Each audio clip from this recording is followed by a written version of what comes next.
Noong 2020, kumulat ang balitang may bagong sakit. Mas malala pa raw sa anumang naranasan ng mundo.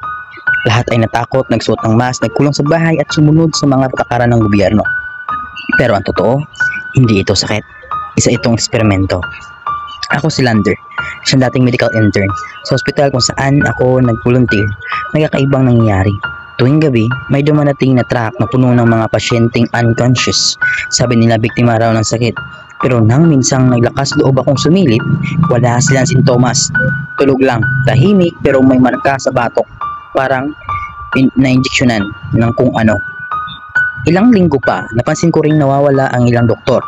Nang tanungin ko, sinabihan akong huwag makialam para sa ikakabuti ng lahat, sabi nila.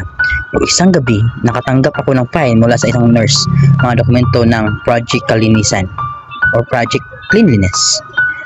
Ang totoo, hindi talaga nagkaroon ng pandemya. Ginamit lang ito para linisin ang populasyon.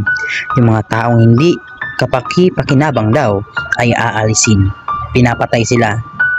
Sinasabi lang na naapektuhan o nahawaan lang ng COVID-19. Ngayon, halos wala nang bumubulong tungkol sa Project Kalinisan.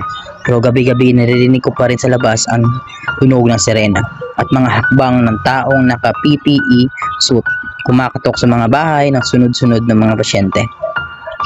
This story is pure fictional and made for horror entertainment only. It does not reflect any relevant events, people, or in medical situations. Kung gusto niyo pang makarinig ng Tagalog Horror Stories, pumunta lang sa aking channel na Tagalog Horror Story AI at mag-subscribe. Thank you!